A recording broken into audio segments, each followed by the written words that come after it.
Kita akan bahas laptop gaming AMD, full AMD, jadi Ryzen dan Radeon. Sekenceng apa? Yuk kita lihat sama-sama.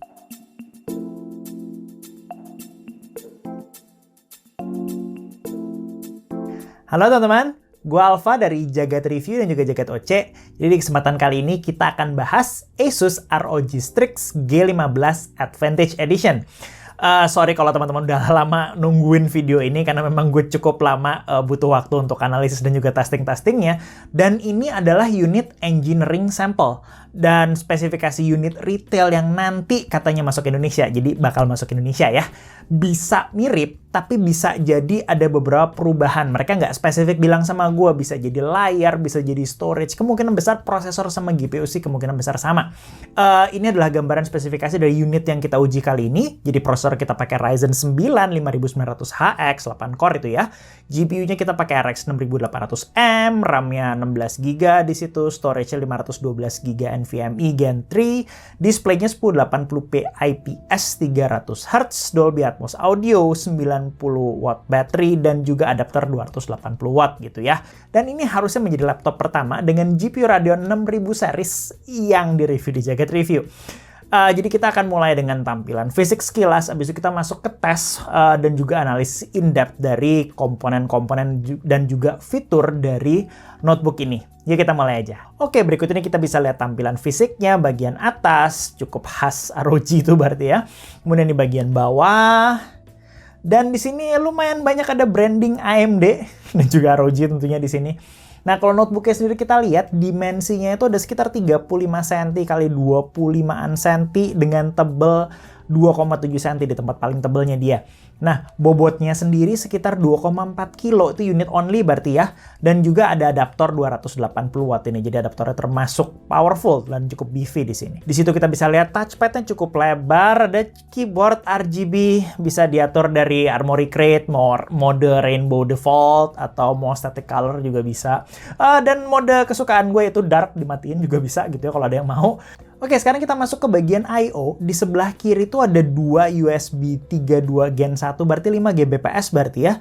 Dan juga audio combo jack. Kemudian di sebelah belakang kita bisa lihat ada LAN, ada HDMI 2.0B. Kemudian ada USB 3.2 Gen 2 Type-C, berarti 10 Gbps. Dan dia juga bisa display port pass-through dan juga mendukung USB Power Delivery kalau kalian punya adaptor yang ratingnya 100 watt ke atas. Dan juga masih ada satu tambahan lagi, USB 3.2 Gen 1. Di sebelah kanannya kosong, nggak ada I/O, jadi nggak ada SD reader segala macam gitu ya.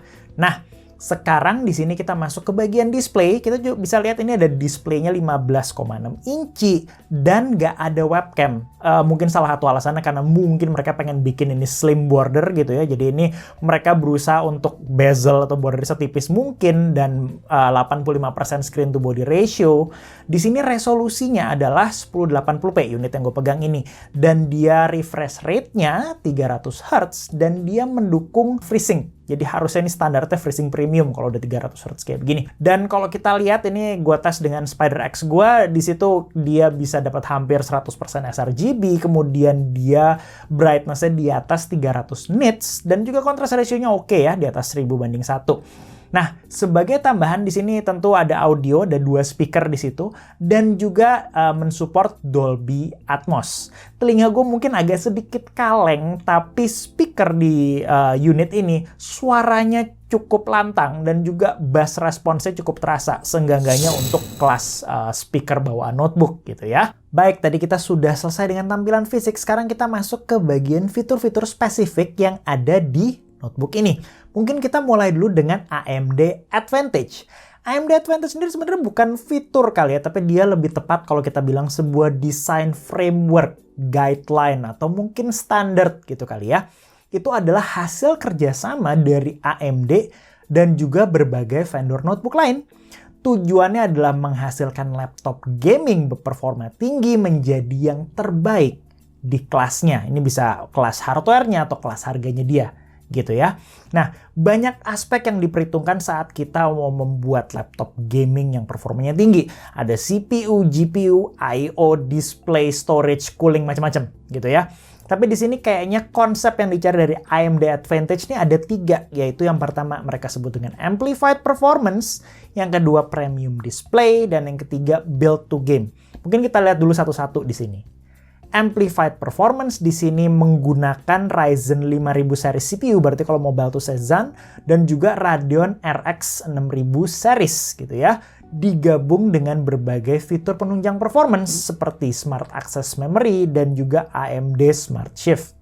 Bagian kedua yaitu Premium Display, berarti ini diartikan sebagai high refresh display yang mendukung FreeSync dan standarnya FreeSync Premium di sini dengan brightness tidaknya 300 nits atau lebih, dengan istilahnya kalau kita bicara color gamut 100% sRGB gitu ya. Nah, aspek ketiga di sini adalah build to game, di mana di sini berarti semua dari aspek notebook ini dioptimalkan untuk menunjang gaming, mulai dari segi comfort, berarti cooling performance-nya dia, dan juga skin temperature-nya, dan juga noise levels. Kemudian responsive, makanya dia mensyaratkan penggunaan SSD NVMe, dan juga mobility, yaitu battery life-nya harus panjang gitu ya. Sekarang kita masuk dulu ke bagian Smart Access Memory, atau mungkin banyak teman-teman kenal di sini sebagai resizable bar. Udah banyak dari review laptop di Jagat Review yang kayaknya membahas fitur ini, cuman mungkin gue ulang sedikit. Resizable bar atau Smart Access Memory ini mengizinkan CPU untuk mengakses seluruh video RAM atau mentransfer data ke video RAM secara lebih efisien. Jadi dulu itu biasanya CPU itu hanya bisa mentransfer data atau mengakses bagian video RAM sebesar kurang lebih 256 MB per transfer gitu ya. Nah, di sini dengan adanya resizable bar ini berarti CPU-nya bisa mengakses semuanya kalau diperlukan, yang berarti overhead dari transfer tersebut bisa dikurangi gitu ya. Dan resizable bar atau Smart Access Memory ini bisa membuat performa gamenya meningkat, kayak yang teman-teman lagi lihat ini jalan di Forza Horizon 4 gitu ya. Tapi yang teman-teman lagi lihat itu jalan di VGA desktop RX 6700 XT. Di sini yang ada di laptop ini gue tidak menemukan caranya untuk mendisable Smart Access Memory untuk perbandingan gitu ya. Kalau di desktop di opsi BIOS biasanya ada. Di laptop ini gue belum ketemu menunya saat gue lagi melakukan pengujian ini. Dan teman-teman perlu catat juga, setiap game punya karakteristik load dan memori akses yang beda-beda ke CPU maupun GPU-nya, yang berarti peningkatan karena Smart Access Memory ini akan sangat tergantung gamenya, kurang lebih begitu. Fitur berikutnya adalah AMD Smart Shift. Dan AMD Smart Shift ini eksklusif untuk AMD CPU dan juga GPU. Sebetulnya harusnya udah pernah ada di generasi sebelumnya. Nah, di sini Smart Shift itu mengizinkan sistem untuk memberikan power ekstra bagi komponen yang membutuhkan, baik itu CPU maupun GPU. Saat gaming di sini, GPU-nya diberi power ekstra, CPU-nya dikurangi. Saat load-nya content creation yang membutuhkan CPU bisa mendapatkan power ekstra, GPU-nya dikurangi. Nah, ini bisa dimonitor dengan AMD Radeon software. Kalau kita bisa lihat di 3D Mark gitu ya, power-nya shifted ke GPU di situ. Dan saat ini di Cinebench, yang berarti mirip kayak content creation, power-nya shift ke CPU. Mungkin lebih gampangnya kita lihat tabel ini, hasil analisis singkat gue. Jadi saat Blender Cinebench gitu kan, CPU-nya dapat power kurang lebih 70-an watt di situ, 74. Sedangkan 3D Mark Firestrike Ultra 4K yang berarti itu berat sekali ke GPU, CPU-nya cuma dikasih 9 watt di situ, GPU-nya di 145 watt, tinggi banget. Nah, saat gaming di sini juga teman-teman bisa lihat bahwa GPU tetap dapat prioritas, tapi CPU load-nya akan sangat tergantung dari game. Jadi kita bisa lihat di sini Dirt 5-nya CPU-nya dapat lebih rendah daripada Cyberpunk gitu ya. Kelihatan banget Cyberpunk ini CPU intensifnya lumayan. Saat gue menguji ini, fitur ini kelihatan selalu on dan gue belum menemukan cara untuk disable. Kurang lebih begitu. Fitur berikutnya lagi juga ini harusnya spesifik ke ROG gitu ya, adalah Armoury Crate. Di sini Armoury Crate akan jadi penting karena kita bisa mengatur berbagai operating mode atau performance mode istilahnya di sini. Dan kita bisa mengakses Armoury Crate-nya ini dari hotkey. Dari keyboard ya, kita bisa tekan di situ. Dan juga kalau seandainya kita mau pilih performance mode, kita bisa pilih dari hotkey fan key di sebelahnya, atau kita bisa cycle performance mode-nya. Nah, kita coba lihat dulu profil yang ada gitu ya. Berikut ini, profil ini akan menentukan performance, power, dan juga fan speed. Kita bisa lihat di situ performance mode itu berarti default ya. Jadi kalau teman-teman nggak ngapa-ngapain, defaultnya dia performance mode. CPU-nya dikasih seenggaknya sampai dengan 74 watt, sedangkan CPU dan GPU total di situ sampai dengan 155 watt. Silent mode ini adalah mode default untuk baterai ya. Itu CPU dan GPU power diturunkan, totalnya sekitar 110 watt, dan juga fan-nya akan sedikit lebih sunyi dibandingkan mode performance. Nah, di turbo mode nih kelihatannya versi maksimum performance-nya, CPU GPU-nya totalnya jadi kurang lebih sekitar 180 watt, dan juga fan-nya pasti noise-nya sedikit lebih tinggi dari performance mode. Yang menarik di sini tetap ada mode manual tuning gitu ya. Nah, manual tuning di sini sayangnya kelihatannya mentok atasnya nggak segitunya beda jauh sama turbo mode, tapi di sini kita bisa tuning manual fan. Sayangnya di sini performance mode, silent mode, turbo mode tuh nggak bisa diatur fan-nya. Kalau kita betul-betul mau set fan manual, kita hanya bisa set itu di mode manual. Nah, sebagian besar testing gua di sini harusnya akan menggunakan performance kecuali gua bilang modenya beda. Mari kita lanjut ke hardware-nya aja. Oke, tadi fitur udah kelar, kita masuk ke pembahasan hardware dulu aja kali ya. Jadi di sini kita mulai dengan prosesor. Jadi prosesor di notebook ini menggunakan Ryzen 9 5900HX, menggunakan arsitektur Cezanne, dan juga di situ dia 8 core 16 thread, base clock-nya 3,3 GHz dengan maksimum boost clock ada di 4,6 GHz ya, walaupun total clock dari prosesornya akan bergantung dengan load-nya kayak gimana. 4,6 tuh harusnya berarti single threaded load.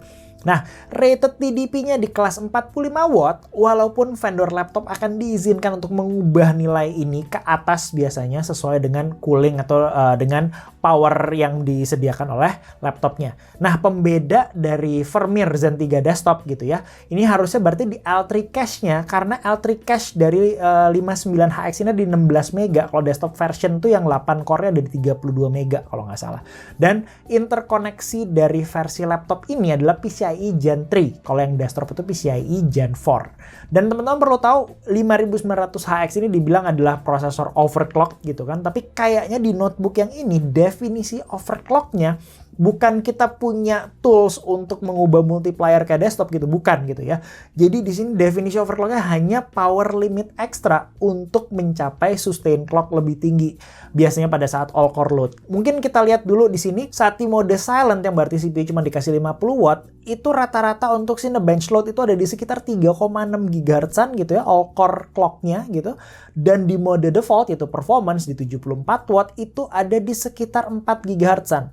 Sedangkan di mode turbo mentok kanan gitu ya 90 watt, dia naik sedikit ke sekitar 4,2 GHz. Itu adalah clock speed yang ada di prosesor Cezanne 59HX ini. Dan berikutnya kita masuk ke yang mungkin sedikit lebih menarik bagi teman-teman, yaitu bagian GPU, yaitu menggunakan Radeon RX 6800M yang harusnya berarti terkencang versi AMD untuk laptop laptop GPU mereka saat ini gitu ya. Dan juga di situ dia menggunakan 40 compute unit, kemudian 12 GB GDDR6, 16 GB PS, dia punya Infinity Cache 96 MB gitu kan. Di sini dia menggunakan arsitektur RDNA 2 yang berarti mendukung DX12 Ultimate, Ray Tracing dan lain sebagainya. Nah, di sini teman-teman perlu tahu dulu bahwa penamaan RX 6800 di sini spesifik ada M-nya untuk membedakan dengan desktop version. Gue cukup senang dikasih kayak begini karena sekarang kita cukup bingung menjumpai banyak notebook yang istilahnya namanya sama tapi nyata speknya lumayan beda antara versi desktop dan mobile. Mungkin kita lihat sendiri di sini perbandingan spesifikasi dengan versi desktop gitu ya. RX 6800M-nya di sini kalau kita lihat lebih mirip ke desktop RX 6700 XT dibanding sebuah 6800 XT gitu ya. Jadi di dalam sebuah laptop ini ada VGA ini 6700 XT di dalam di sini, cuman versinya yang powernya lebih kecil gitu. Itu kalau nggak salah power targetnya ditaruh di sekitar 145 watt si 6800M ini, bisa berubah karena smart shift gitu ya. Dan juga tentu clock speednya akan bergantung dengan game dan juga smart shift. Di sini Cyberpunk kita bisa lihat udah di angka 2000-an, 2100 lebih dikit, sedangkan di Forza Horizon 4 lewat dari ratingnya dia itu 2,3 GHz gitu. Dia bisa switching ke IGP. Jadi ada IGP di notebook ini, Radeon Vega untuk power saving, dan IGP Radeon Vega ini share memorinya cuma 512 MB, jadi harusnya nggak makan banyak dari memori utamanya. Oke, sekarang kita masuk ke bagian apa lagi? Oh ya, RAM. Di sini RAM-nya dia pakai 16 GB, berarti 2 keping 8 GB, DDR4 3200 CL22 di situ. Dan itu IC-nya kalau kita bisa lihat tuh IC Samsung, dia tipenya 4 IC 1R x16 gitu ya. Akan ada pembahasan tambahan soal ini, gue yakin teman-teman ada yang pengen tahu lebih jauh soal RAM ini. Dan juga tambahan di sini SSD-nya di situ dari NVMe Gen 3 gitu ya, 512 GB. Oke, sekarang kita masuk ke pengujian performance saja. Kita mulai dengan performance benchmark sintetis dulu. Seperti biasa, Cinebench R15 ini adalah peak score gitu ya. Kita bisa lihat di situ saat mode default itu performance multi-core-nya ada di range 2200-an di situ, dengan single core di range sekitar 240-an. Di turbo dia naik sedikit ke kelas 2300, naiknya kayaknya nggak segitunya banyak, cuman ya lumayan lah ya, naik ke sekitar 2300, single core-nya nggak berubah. Mode silent yang cukup menarik di sini, dia masih ada di angka 2000-an. Untuk sesuatu yang jalan di 50 watt dan dapat angka sekitar 2000-an tuh menurut gue cukup power efficient gitu kan.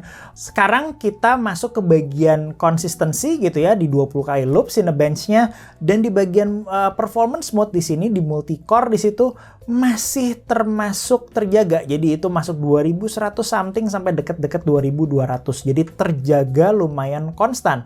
Bagaimana dengan silent mode-nya? Masih juga deket-deket 2000. Jadi baik performance mode maupun silent mode-nya di sini termasuk masih relatif konstan.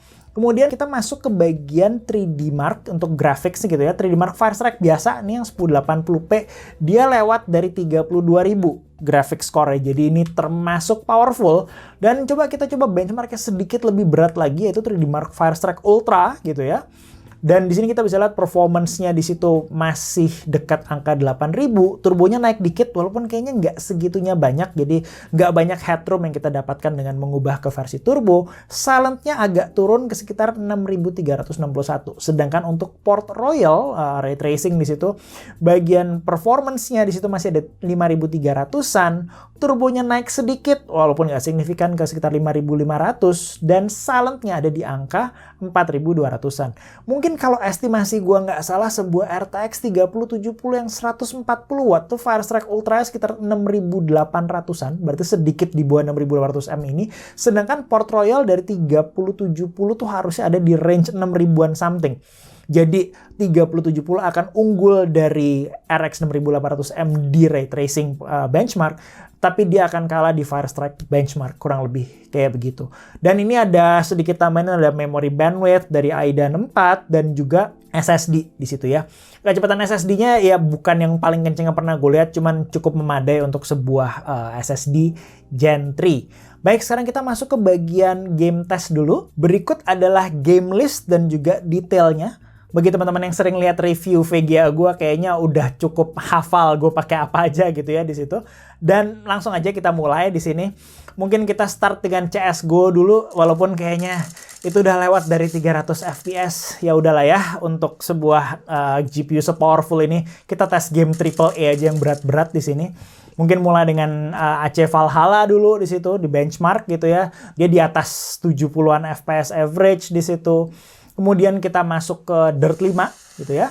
Di Dirt 5 di sini kita dapat di atas 90 FPS on average. Nah, saat kita pindah ke game yang harusnya salah satu yang paling berat saat ini, yaitu Cyberpunk gitu ya. Di 1080p Ultra pun di situ dia ada di kelas 50 FPS-an, hampir ke 60. Nah, ini tabel lengkapnya untuk semua game yang lain kalau teman-teman pengen lihat itu ya. Jadi di Control dia masih 90-an FPS, di Forza Horizon 4 udah lewat 120 FPS, dan di beberapa game lainnya. Nah, sekarang kita masuk ke bagian game ray tracing, seperti mungkin kayak Control di sini, karena Control itu game yang ray tracingnya termasuk berat, dia masih dapat di atas 40 FPS-an. Jadi ada di sekitar 46 average di situ. Dan ini tabel lengkapnya buat yang lain gitu ya. Nah, teman-teman dari tabel ray tracing ini mungkin menemui sesuatu yang agak janggal, karena RDNA 2 di sini sih 6800M ini di Dirt 5, di Metro Exodus Enhanced yang baru, dan juga di Shadow of the Tomb Raider, dia nggak masalah untuk mendapatkan frame rate yang memadai. Sedangkan di Cyberpunk secara spesifik dan juga di Watch Dogs Legion, walaupun RT-nya kita cuma set di medium, dia dapat di bawah 30 FPS. Jadi kita cukup tahu berarti ada game di luar sana yang menggunakan metode RT yang sebegitu beratnya sampai si 6800M ini di 1080p pun nggak bisa dapat frame rate yang memadai. Walaupun game seperti Dirt 5, di situ Metro, dan juga Shadow of Tomb Raider-nya tidak masalah. Gitu ya. Jadi agak sedikit mix di bagian 1080p ray tracing di sini. Nah, sekarang kita masuk ke pengujian di resolusi sedikit lebih tinggi yaitu 1440p. Gue pakai external monitor gitu ya. Berikut ini hasilnya dan tabelnya teman-teman bisa lihat. Rata-rata dia masih dapat performance yang lumayan ya, walaupun Cyberpunk kayaknya udah itu berat banget di 1440p kayaknya di GPU ini.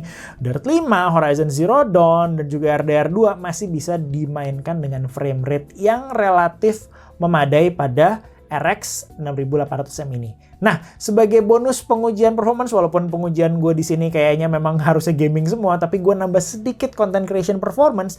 Kita bisa lihat di sini di Adobe Premiere Pro yang atas kita biasa yaitu 4K load gitu ya, 4K 60. Di sini saat kita pakai MPE software yang berarti CPU only loadnya, di sini dia selesai di sekitar 15 menitan. Ini agak pelan. Nanti mungkin teman-teman akan tahu kenapa saat kita menguji spesifik bagian RAM nanti ya. Tapi saat kita masuk ke MPE OpenCL yang berarti GPU accelerated, dia jadi 2 menit 7. Gue sebelumnya belum lihat AMD OpenCL yang sekencang ini di kelas notebook. Gitu. Dan ini adalah Blender saat kita jalan di CPU only, CPU rendering gitu ya, kita dapat sekitar 3 menit 17 second. Dan juga di sini saat kita menggunakan OpenCL GPU-nya ada di sekitar 1 menit 16 totalnya. Relatif lumayan untuk kelasnya dia kurang lebih. Nah, sekarang kita masuk ke beberapa pengujian tambahan. Pengujian tambahan pertama yang akan gue lakukan di sini adalah menguji bagian memori, karena ada beberapa sesama reviewer gitu kan melihat kalau konfigurasi RAM yang dipakai di notebook ini secara spesifik menghasilkan performance yang katanya kurang optimal. Gue mau coba jelasin di sini, hopefully teman-teman bisa pahami gitu ya. Jadi RAM bawaan dari Strix G15 Advantage ini menggunakan konfigurasi yang kita sebut dengan single rank by 16 atau mungkin gampangnya gue sebut 1R x 16 gitu aja kali ya. Nah, dengan 4 IC, masing-masing IC density-nya 16 GB. Nah, 1R x 16 ini bukan konfigurasi yang baru. Ini udah pernah gue investigasi di tahun 2018 lalu gitu ya. Dan RAM dengan konfigurasi 4 IC ini lebih lambat daripada konfigurasi yang umum kita temui yaitu 8 IC 1R x 8. Walaupun keduanya frekuensi dan timingnya sama persis gitu ya. Nah, di sini banyak teori soal ini, banyak yang bilang kalau ini pembedanya adalah timing, tapi kelihatannya di sini yang jadi penyebab 1R x 16-nya ini pelan adalah konfigurasi dari bank atau bank group yang kurang optimal. Gue nggak mau jelasin lebih panjang lagi, itu bahan untuk video selanjutnya mungkin, tapi teman-teman yang pengen banget tahu soal ini mungkin lihat video temen gue Build Zoid aja gitu ya di sini kalau teman-teman mau lihat. Oke, sekarang kita pindah dulu. Gue akan mencoba bandingkan ini dengan RAM gue. Kebetulan gue punya tim DDR4 3200. Itu kebetulan 1R x 8 gitu ya, dia 8 IC. Coba teman-teman lihat tabel berikut ini dulu. Nah, kita bisa lihat di situ ada yang perbedaannya terlihat signifikan ya, kayak Shadow of Tomb Raider dan juga Cyberpunk. Ada yang nggak beda sama sekali atau bedanya istilahnya di dalam run margin gitu ya, kayak AC Valhalla di situ atau kayak Dirt 5, dan ada yang nggak berubah sama sekali. Jadi kita bisa cukup lihat di situ bahwa RAM yang 8 IC 1R x 8 itu memang memberikan ekstra performance dari 1R x 16. Tapi ini nggak di semua kondisi gitu ya. Jadi kalau gue boleh bilang di sini mungkin aplikasi yang lebih CPU bound dan punya banyak memori akses gitu ya. Mungkin teman-teman bisa lihat di bagian Adobe Premiere di situ yang CPU only kelihatan bedanya lumayan gitu. Itu dapat peningkatan kalau dia menggunakan RAM dengan konfigurasi 8 IC 1R x 8 ini. Sedangkan beberapa aplikasi yang mungkin lebih GPU bound tidak dapat peningkatan performance yang signifikan hanya karena penggunaan RAM 1R x 16 ini. Ada beberapa kemungkinan kenapa RAM seperti ini yang dipakai, salah satunya adalah aspek ketersediaan komponen. Bisa jadi vendor RAM yang memang mulai pindah ke konfigurasi 1R x 16 4 IC ini untuk keping atau modul 8 GB. Untungnya saat gue ngomong ini, SODIMM 1R x 8 yang 8 GB masih bisa ditemukan. gue masih bisa beli kemarin. Jadi teman-teman yang ingin extra performance di beberapa aplikasi gitu ya, bisa cari keping RAM yang seperti kayak gini. Kayaknya masih bisa ditemukan. Atau saat memilih notebook ini, cari yang menawarkan config 2x16GB gitu. Karena biasanya kepingan 16GB ini tidak bisa dibuat dengan config 4IC 1R x16. Biasanya ini harus dibuat di 1R x8 atau 2R dual rank, itu berarti ya 2R x8. Dan di sini mungkin akan ada satu tambahan lagi, yaitu tes eksternal monitor. Jadi display pada Strix G15 ini terkoneksi ke integrated graphics, kayak teman-teman bisa lihat di situ. Nah, jadi ini biasa di notebook gitu ya. Jadi mereka menggunakan integrated graphics connect ke display, sedangkan dia nanti integrated graphics-nya akan switching ke high performance discrete graphics kayak 6800M-nya saat ada load 3D. Nah, Strix G15 ini tidak memiliki hardware GPU switch, atau ada yang bilang tuh MUX, ada yang bilang tuh namanya display multiplexer gitu kan. Jadi nggak ada option untuk melakukan namanya discrete GPU only. Teman-teman kalau lihat di laptop-laptop high-end itu ada yang punya mode discrete GPU only buat high performance, ya berarti karena notebook tersebut punya circuitry dan juga punya komponen untuk mengizinkan hal tersebut terjadi, punya hardware GPU switch mungkin istilahnya. Nah, di sini mode switching yang tanpa hardware switch ini umum ditemukan di laptop, dan biasanya ini bagus untuk battery life karena saat discrete GPU-nya tidak terpakai, kita hanya akan pakai integrated graphics-nya. Tapi kadang-kadang kalau kita bicara performance, ini bisa jadi kurang optimal, apalagi kalau GPU-nya kenceng gitu ya, discrete GPU-nya kenceng, karena ada overhead komunikasi antara GPU dengan display, dan istilahnya prosesnya sedikit lebih panjang daripada kalau itu connect langsung ke display. Nah, di Strix G15 ini ada satu cara untuk istilahnya untuk mengakali ini, yaitu menggunakan display port pass-through. Jadi di bagian USB-C di belakang di situ, ini mengizinkan direct connection ke GPU. Gitu ya, kayak teman-teman bisa lihat berikut ini. Nah, efeknya seberapa besar? Berikut ini tesnya. Jadi kita bisa lihat di situ ada yang kasih perbedaan lumayan, kayak Forza Horizon 4 lumayan beda banget saat kita pakai external monitor gitu ya. Shadow of Tomb Raider dan juga WD Legend lumayan beda juga, hampir 10% di situ. Tapi ada yang nggak ada beda sama sekali. Jadi karena setiap aplikasi itu kan akan memberikan load yang berbeda-beda dan karakteristiknya akan berbeda sekali. Jadi itu kurang lebih untuk pengujian eksternal monitor gitu. Jadi teman-teman tahu kalau seandainya memang teman-teman pengen ngejar banget itu maksimum performance, ada opsi untuk menggunakan monitor eksternal. Nah, sekarang kita masuk dulu ke bagian cooling gitu ya. Jadi cooling di model ini menggunakan shared vapor chamber, lumayan gede di situ ya. Dan di situ ada 2 fan, kemudian exhaust-nya di samping dan juga di belakang. Pada kondisi idle dan suhu rendah, fan-nya akan mati. Berikut ini semoga kedengeran adalah perbandingan noise di berbagai kondisi dan juga profil performance. Silahkan didengarkan. Ini saat mode silent. Nah, sekarang kita ada di mode performance. Dan yang terakhir adalah mode turbo. Di notebook ini Asus menggunakan liquid metal gitu ya, jadi thermal greasy conductor node, itu lumayan umum dikenal oleh overclocker dan juga entusias gitu ya, untuk memaksimalkan thermal transfer antara komponen dan juga memaksimalkan coolingnya. Nah, sekarang kita lihat dulu di bagian CPU only load di sini, Cinebench R15. Saat kita di performance mode itu peaknya ada di sekitar 90-an ya. Tapi di bagian silentnya, di sini masih lebih manageable, apalagi untuk notebook dengan komponen kayak gini, dengan average ada di kelas 80 derajat. Nah, saat kita pindah ke GPU oriented load, di sini tadi Mark V Ultra Stress Test, di performance mode peaknya ada di angka 85, di silent mode-nya nggak sampai 80 derajat. Dan saat kita masuk ke bagian yang lebih menyiksa lagi, yaitu kita combine CPU GPU load dengan Cyberpunk 2077, di performance mode kita bisa lihat CPU-nya lumayan tersiksa di situ, di atas 90-an derajat gitu ya. Dan GPU-nya peak di sekitar 85 sampai 87. Sekali lagi nih, kelihatan agak tinggi bagi selera gue, walaupun ini adalah game yang worst case load banget gitu ya. Jadi gue tidak tahu apakah game lain akan menyiksa notebook ini separah Cyberpunk 2077. Nah, kalau teman-teman alergi lihat suhu yang lumayan tinggi kayak begitu, kita bisa lihat di mode silent di situ. CPU-nya peak di sekitar 86 derajat dan GPU-nya nggak sampai 80 derajat. Jadi kayaknya mode silent ini lumayan optimal untuk istilahnya membuat notebook ini suhunya lebih masuk akal. Nah, sebagai alternatif kita bisa coba manualin fan-nya ke 70% lewat Armoury Crate gitu ya, kita set manual. Dan di sini kita tes lagi, CPU-nya peak-nya nggak segitunya jauh beda ya, masih ada di angka sekitar 90-an, tapi GPU-nya jauh lebih sehat, nggak nyentuh 80 sekarang saat kita manualkan fan-nya. Nah, gimana dengan skin temperature-nya? Yuk kita rekam aja pakai thermal kamera berikut ini. Baik, ini laptopnya sedang menjalankan stress test Cyberpunk 2077. Yuk kita lihat lebih dekat lagi. Jadi sekitar area keyboard dia nggak panas-panas banget. Jadi area yang panas itu yang nggak kita sentuh dengan tangan kurang lebih. Itu area paling panasnya di sana.